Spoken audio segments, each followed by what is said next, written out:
오늘 설교의 제목은 2019년 우리 영동중앙교회의 표가 됩니다. 그렇죠?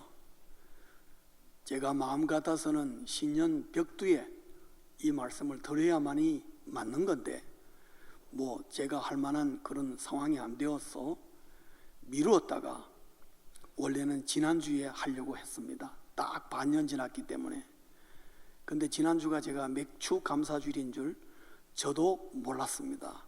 왜냐하면 제가 미국에서 한 번도 맥주 감사주일을 해본 적이 없어가지고 제가 몰랐습니다. 그래서 가르누까 알아가지고 맥주 감사주일을 지나서 오늘 이 말씀을 드리게 되었습니다. 우리가 읽은 이 본문 말씀은 빌립보 교회에 문제가 있음을 알려주고 있습니다. 빌립보 교회는 여러분 빌립보서 4장 2절에 보시면은 두 여인이 알력 다툼이 있었습니다. 유오디아라는 사람과 순두계라는 두 여성의 리더가 계속 다툰다는 거죠. 알력이 붙어서 교회가 평안하지 못하고 분열의 조짐을 보이는 것입니다. 그것을 사도 바울이 감옥에서 알고 로마의 감옥에서 알고 빌립보에 급하게 이 편지를 보낸 것입니다. 그 문제 해결하기 위해서. 그래서 사실은 오늘 2장 3절에 정확하게 그 문제의 해답을 주고 있는 거죠.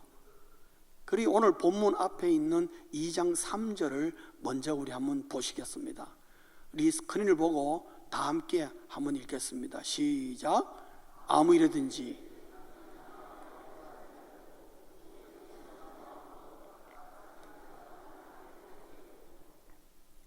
그 교회의 문제와 동시에 해결책이 여기 나옵니다.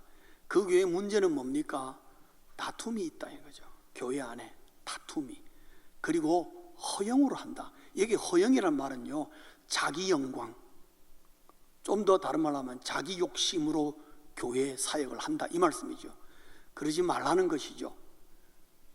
그러다 그 다음에 뭐예요? 각각 자기보다 남을 낮게 여기라. 이걸 뒤집으면요, 지금 빌립보 교인들은 어떤 마음이냐? 남보다 자기가 낫다고 생각하는 거죠. 항상 그럴 때에 문제가 생기니까 바울이 하는 말이 각각 자기보다 남을 낮게 여기라. 그거는 무엇으로 가느냐? 오직 겸손한 마음. 그러니까 빌립보 교회가 지금 찾아야 될 것은 뭐냐? 온 교회가 어떻게 해요? 서로 겸손해야 한다. 그 말을 하고 싶은 것이었어요. 교회가 서로 교인들이 겸손하면은 빌립보 교회가 안고 있는 문제는 간단하게 해결된다, 그런 말이죠. 이 본문을 강조하기 위해서, 바로 이 겸손을 강조하기 위해서 5절부터 11절까지 바울이 가지고 온 것이 하나 있는데, 이게 뭐냐면 찬송입니다. 초대교회에 가장 먼저 보이는 찬송입니다. 초대교회의 찬송이 별로 우리 성경에 안 나오는데, 요거는 명확하게 모든 학자들이 다 동의하기를 이거는 초대교회에 있었던 많은 사람이 불렀던 찬양이다, 그렇게 얘기를 합니다. 왜냐하면 구성이 기가 막히게 구성되어 있습니다. 딱 찬양으로 구성되어 있습니다. 그런데 그 내용을 읽어보시면, 우리 금방 본문 읽었지만 읽으면은 예수님의 마음을 품으라, 그러고 난 다음에 예수님의 마음을 얘기하는데, 그것이 예수님의 십자가의 여정을 압축해서 알려주는 거예요. 이것이 예수님의 마음이다 하고 알려주는데 압축되어 있습니다. 그런데 압축된 것 가운데 가장 중요한 키워드는 뭐냐 하면은 7절을 보시면 오히려 자기를 비워. 예수님의 마음은 자기를 비워 라는 말에서 출발한다는 거죠. 그럼 이 자기를 비워, 이 말은 원문을 보면은 케노시스라 그래요. 케노시스. 이 말은 굉장히 유명합니다. 우리 목사님들은 다 알고 있는 그런 단어입니다. 케노시스. 이건 단순히 겸손이란 말로 번역하기가 어려운 거예요. 겸손을 훨씬 뛰어넘는 그런 말씀이죠. 그런데 예수님의 마음은 자기를 비워부터 출발한 것이. 그럼 자기를 비우라는 것은 뭐냐? 주님이 두 가지를 포함하고 있습니다. 자기를 비운다는 것, 첫째는 포기했어요. 포기. 6절에 보면 하나님과 동등됨을 취할 것을 어떻게 해요? 주님이 포기하셨어요. 내려놓았다 이거죠.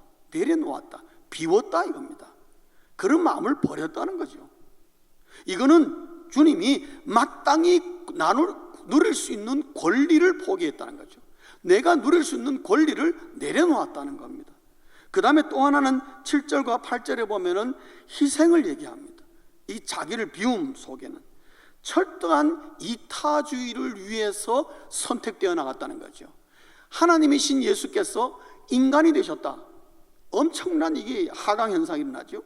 그리고 인간인데 종의 모습으로 어떻게 그 다음에 십자가를 지시는, 그러니까 죽기까지 자기를 희생하셔서 자기를 비웠다, 그런 말씀입니다.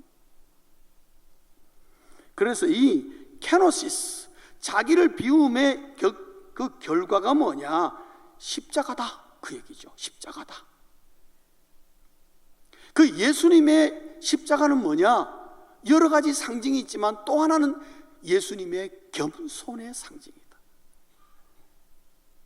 그래서 바울이 말하고 싶은 것은 뭐냐? 예수님의 마음을 품으라. 그 예수님의 마음은 십자가의 겸손이라는 거죠. 십자가의 겸손. 즉 죽기까지 자기를 낮출 줄 알고 자기를 비울 줄 아는 겸손, 이것을 품어라, 그 얘기입니다. 누가? 모든 그리스도인들은 이것을 품어야 한다. 애석하게 빌립보 교회는 이런 문제 앞에 이런 십자가를 지르는 자가 십자가의 겸손이 없었다는 겁니다. 그러니까 다툼과 자기 영광과 문제가 발생하는 것입니다.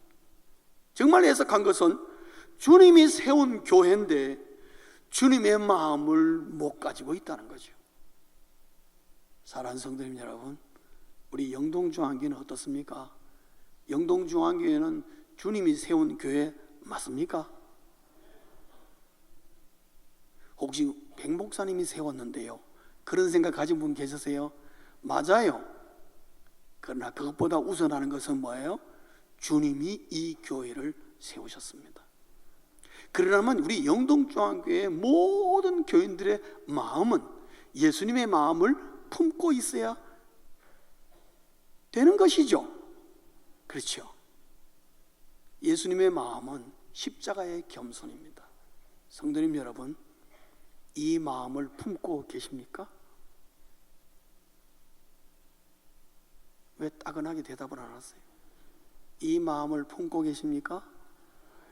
아멘 하지 말고 예 아니면 아니요로 하시오. 아멘처럼 애매모호한 거 없어요, 어떨 때는. 예. 아멘이라는 뜻은 제가 지금 이해하는 것은요, 제가 그렇게까지는 아니지만 그렇게 되려고 힘을 쓰겠습니다, 그 말이에요. 제가 정확히 이해했습니까? 그러니까 아멘 하지 말고 뭐라고요? 예 아니면 아니요로 대답하라, 이거 아닙니다. 여러분, 이 예수님의 마음, 십자가의 겸손을 품고 계십니까? 진짜요? 참말이죠?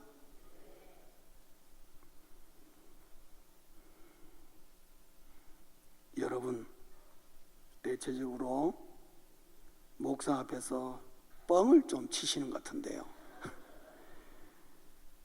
교회는 십자가의 겸손으로 세워지는 것이 맞습니다. 틀림없지만 모든 그리스도인은 하나님의 교회를 예수님의 마음인 십자가의 겸손을 품은 자들로 말미암아 움직여지고 그들로 말미암아 교회가 건강하게 세워지는 거 맞지만은, 솔직히 말해서 우리의 현실은 그렇지 못할 때가 많다는 거죠. 이 마음을 품는다는 것이 생각처럼 쉽지가 않습니다, 여러분. 그래서 제가 여러분에게 좀 뻥치지 말라고 얘기합니다. 제가 목회하면서 확실히 본 거는 참 교인들 마음속에 십자가의 겸손을 품는다는 게 정말 어렵구나. 여러분, 이 지상에 있는 모든 교회가 십자가의 겸손을 교인들이 다 품고 있다면요, 이 지구상에 문제 있는 교회 단 한 교회도 없습니다. 무슨 말인지 아십니까? 예. 다시 한번 물을게요. 여러분 십자가의 겸손을 품고 계십니까?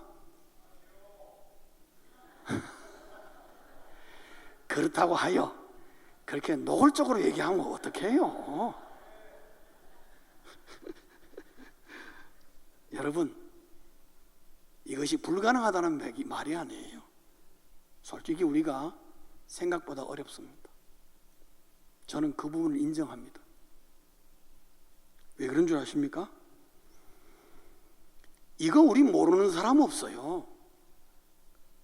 예수님 마음을 품고 예수님처럼 살아야지, 그런 마음 안 가진 사람 여기 어디 있습니까? 그러나 내 현실적인 삶 속에서, 우리 교회 생활 속에서 과연 그렇게 되느냐 하는 문제를 솔직하게 딱 펼쳐놓을 때에 우리는 그렇지 못할 때가 너무 많다는 걸 인정하지 않을 수 없어요. 이게 인정하는 게 먼저예요. 여러분이 솔직히 인정하십니까? 인정 안 해도 할 수 없지 뭐. 제가 왜 그런지를 설명하겠습니다. 우리는요, 월요일부터 토요일까지 세상에서 삽니다. 그런데 여러분, 이 세상은 힘의 논리가 지배하고 있습니다. 여러분이 회사를 가건 학교를 가건 여러분이 뭐 사업을 하시건 이 세상은 철저하게 힘의 논리로 움직입니다, 여러분. 그래서 권력, 사람들이 좋아합니다. 왜? 힘을 가진 자가 세상을 지배하기 때문에.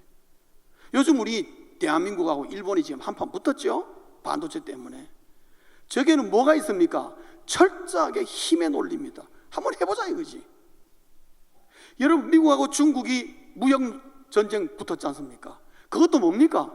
한번 해보자는 거예요. 뭐로? 누가 세나 하면 힘으로 해보자는 겁니다. 힘의 논리입니다. 철저하게.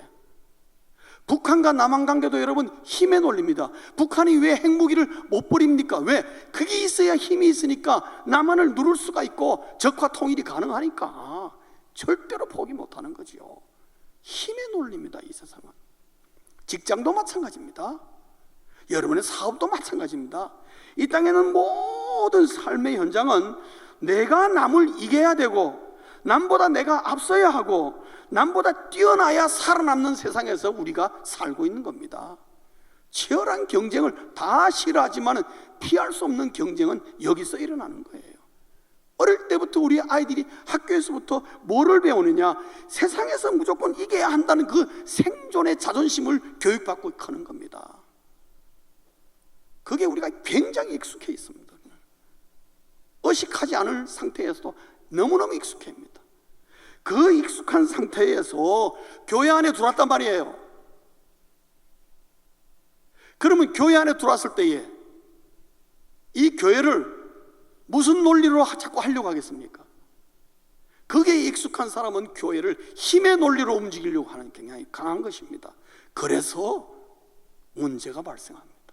왜 그러냐면은 하나님의 교회는 힘의 논리로 세워지는 게 아니라 섬김의 논리로 세워져야 하기 때문에 그런 거예요. 그런데 우리는 힘의 논리가 너무 익숙하고 섬김의 논리는 정말 생소한 거예요. 내가 왜 섬겨야 돼? 그런 생각이 먼저 올라온단 말이죠. 힘의 논리로 볼 때는 섬김의 논리는 도대체 이해할 수 없는 논리인 것이죠. 그런데 하나님의 교회는 섬김의 논리로 세워져야 한다는 거죠. 그리고 교회가 힘의 논리에 빠지면 반드시 분열하게 되어 있다는 겁니다. 빌립보 교회가 그 함정에 빠진 겁니다. 유오디아와 순두개가 힘으로 지금 서로 붙는 거예요. 섬김의 논리가 이 교회에 지배하고 있다면 유오디아와 순두개가 이런 다툼과 허영이 발생할 수가 없는 거예요. 왜요? 형님 먼저 아우 먼저 하는데 왜 싸움이 일어나겠습니까? 너무나 쉬운 얘기예요. 그래서 예수 믿는 사람이 교회 안에서 힘의 논리로 움직이려고 할 때에는요, 교회가 주어진 직임이 바로 힘의 논리를 휘두르는 권력이 될 수가 있다는 겁니다. 여러분, 목사가 권력이 될 수 있고, 장로가 권력이 될 수 있고, 집사가 힘이 될 수가 있어. 그 힘으로 교회를 끌고 나가려고 하면은 너무너무 힘든 것입니다. 그래서 분열이 나는 것입니다. 수리바퀴의 바퀴는 정확하게 둥글어야 잘 굴러가는데, 힘의 논리로 움직이려면요, 네모 바퀴를 움직이는 것과 똑같아요. 그래서 교회가 힘들어지는 겁니다. 그러다 보니까 네가 옳고 내가 옳고가 되어서 분열이 발생하는 겁니다. 사랑하는 성도님 여러분, 만약에 저희 교회 안에 분열하는 자들이 있다면요, 반드시 거기는 힘의 논리가 작용한다는 걸 말합니다. 섬김의 논리가 아닙니다. 여러분, 제가 말하기는 영동중앙교회가 섬김의 논리가 충만하시길 주의 이름으로 축원합니다. 여러분, 교회 안에서 힘의 논리를 쫓아내셔야 됩니다. 여러분, 절대로 힘의 논리 가지고는 교회가 잘 되지 않습니다. 수많은 교회가 그것을 증거로 남깁니다. 왜 기독교 2000년 역사 가운데 수많은 교회가 한때 부흥했다가 마치 안개처럼 사라져버렸느냐? 간단한 거예요. 섬김의 논리가 왕성할 때는 교회도 왕성하고 건강하며 모든 교회가 세상에 본이 되고 표상이 되었는데, 힘의 논리가 작용하니까 세상 사람들과 똑같아지는 거죠. 그걸 보고 누가 교회 나오겠습니까? 교회 안 나옵니다. 왜? 거기나 똑같기 때문에.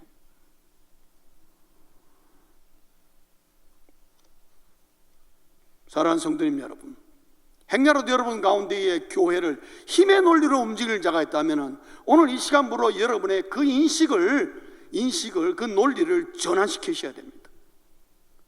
섬김의 논리로 바꾸셔야 됩니다. 철저하게 그것도.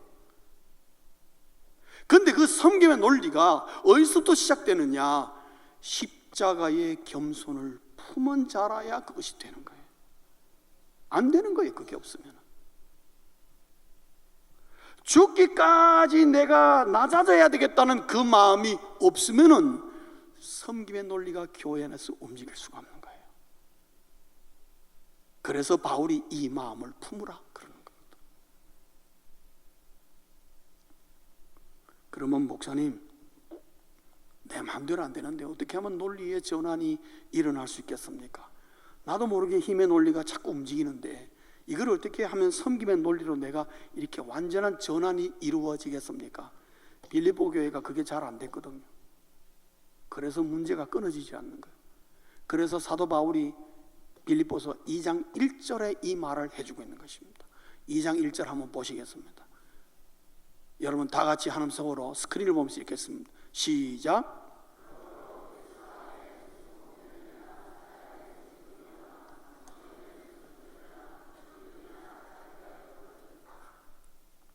아멘. 여러분 2장 1절부터 2장 11절까지의 요 1절이 조건부로 작용하고 있습니다. 컨디셔널이에요. 컨디션. 왜? 자비가 뭐라 그랬죠? 있거든. 그 말은 빌립보 교회에 요 내용이 있나 없나 하는 얘기죠. 없으면 어떻게 해요? 저게 없으면 어떻게 해? 그 교회 끝난 거다, 그 얘기입니다. 바울의 말은 그거예요. 그건 주님이 촛대로 옮긴 교회다. 반드시 꺼질 때가 온다고. 그러나 예수 안에서 권면이 있고 사랑의 위로가 있고 교회 안에 성령으로 교제가 있고 그리고 교회 안에 긍휼과 자비가 있거들란. 그러면 그거를 먼저 점검해 보라는 거죠. 저기 우리 교회 안에 있나 없나 점검해 보라는 거죠. 빌립보 교회 안에 있나 없나 점검해 보라는 것입니다. 거기서부터 저 1절부터 출발하는 거예요. 우리 교회가 뭔가 모르게 힘의 논리에 빠진 것 같아요. 그러냐? 그럼 저 1절부터 다시 한번 돌이켜본다. 그건 뭐냐? 우리 교회 안에 예수 그리스도의 사랑이 있는가? 우리 교회 안에 그리스도의 위로가 있는가? 교회 올 때마다 내 마음의 위로를 받는가? 그리고 우리 교회에 성령이 계시는가? 그리고 우리 교회 안에 긍휼과 자비가 풍성한가? 이 중에 하나도 없다면 그건 교회는 돌이킬 수 없는 심각한 문제에 빠진 경우입니다. 여러분. 성도님 여러분, 우리 영동중앙교회에 저거 있는 것 같아요? 없는 것 같아요?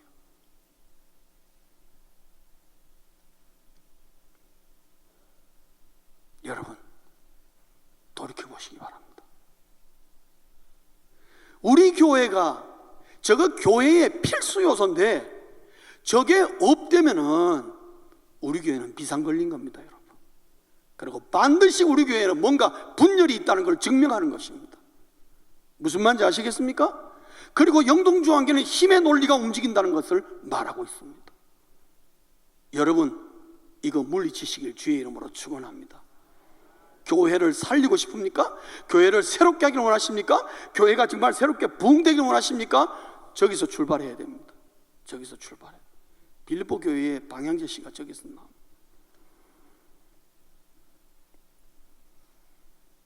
저기서 교인들이 저 내용을 보고 자기 자신을 다시 재발견하고 우리의 문제가 어디 있는지를 자신들이 깨달을 때에 거기서부터 의식의 전환이 일어난다 이 말이죠. 우리가 이 함정에 빠졌구나. 지금 유오디아와 순두교가 지금 무슨 함정에 빠졌는지 몰라요. 그러니까 지금 가르쳐 주는 거예요. 십자가의 겸손이 회복되면 의식의 전환이 일어나게고, 그리고 변화가 일어나고 그 교회가 새로워질 수 있고, 그 빌립보 교회가 이전처럼 건강한 교회로 회복될 수 있다. 그러므로 십자가의 겸손을 회복하고 섬김의 논리가 교회를 움직이기 시작하면은 무슨 문제이든지 다 화목할 수 있다. 그걸 가르쳐 주는 것입니다. 그래서 이 마음을 품으라 말하고 있는 것입니다. 건강한 교회는 십자가 겸손을 품은 자가 많은 교회입니다. 우리 영동중앙교회는 십자가 겸손을 품은 사람이 충만하시길 주의 이름으로 축원합니다. 그래서 세상의 힘의 논리가 우리 영동중앙교회에 발도 못 붙이도록 여러분 만드셔야 됩니다. 그건 여러분이 하셔야 되는 문제입니다. 누가 해주는 거 아니에요. 그래서 우리 교회는 철저하게 섬김의 논리로 움직여야 돼요. 그래서 장로님부터 제일 밑바닥에서 섬기고 그 위에 안수입사님, 권사님 이런 식으로 평신도가 제일 위에 서 있어야 됩니다. 그리고 우리 은퇴하신 장로님, 권사님은 어떤 마음이 드느냐? 우리의 신앙의 후배들을 전부 다 내 어깨 위에 세워야 되겠다는 그런 마음으로 교회에 출석하시고 섬기셔야 돼요. 내 어깨 위에 세우겠다. 내 밑으로 둘라 그러지 말고 어깨 위에 세우는 거예요. 그게 섬김의 논리입니다. 그래서 교회의 직임은 세상과 거꾸로 가는 것입니다. 제일 밑바닥에 목사, 종이잖아요. 목사, 장로, 집사, 권사 이런 식으로 나오는 것입니다. 무슨 말인지 아십니까? 그게 섬김의 논리입니다.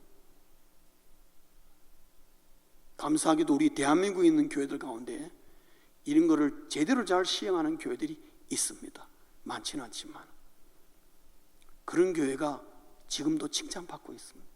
여러분, 좋은 교회로 소문난 교회 들여다보면 다 그런 구조를 갖고 있습니다.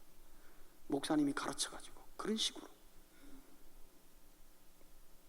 교회 장로는요 무조건 주일날 되면 주차장 봉사하러 나갑니다. 그런 교회가 좋은 교회입니다, 여러분. 그리고 9절부터 11절에 보면은 바울이 무슨 말 하느냐, 이 십자가의 겸손으로 섬김의 논리가 교회를 움직일 때에 하나님이 주시는 보상이 있는데 9절을 보시면요, 하나님은 반드시 겸손한 자를 높이신다. 여러분, 교회 안에는 하나님이 높일 때에 높아지는 것이 순서예요. 내가 이 교회 안에서 높아지려고 하면은 그 교회는요 절대로 정상적이지 않습니다. 건강하지 않습니다. 유오디아와 순두교가 지금 그러고 있는 것입니다. 내가 높다, 이가 내가 높다. 그런데 오늘 바울은 하는 말이 그 하나님이 높아주셔야 된다. 하나님이. 9절입니다. 십자가의 겸손으로 교회를 섬김의 원리로 받드는 그 사람을 하나님이 반드시 높일 때가 온다. 그리고 10절에 보면은 하나님은 겸손한 자가 모든 악한 영들을 정복해 버린다. 여러분, 사탄 마귀와 악한 영이 가장 무서워하는 게 누군 줄 압니까? 십자가의 겸손을 품고 있는 사람이에요. 가장 두려워합니다. 교회 문턱에도 못 들어옵니다. 여러분, 그런 자들이 버티고 있으면은. 왜냐? 사탄의 구조가 힘의 논리거든요. 힘의 논리거든요. 철저하게 사탄이 우리 사람들을 밟고 그리스도인들을 밟으려고 하는 것은 전부 다 힘의 논리로 밟으려고 하는 것입니다. 섬김의 논리는 교회밖에 없어요. 그리고 천국밖에 없어요.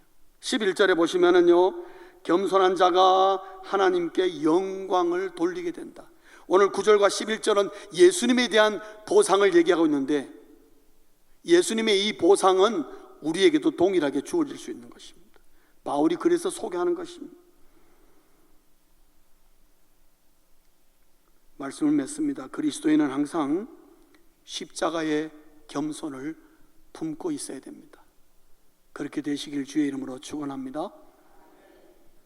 제가 목회 경험을 통해서 한 가지 십자가의 겸손을 어떻게 드러내느냐, 한 가지만 제안하겠습니다. 성도님 여러분, 교회 안에서는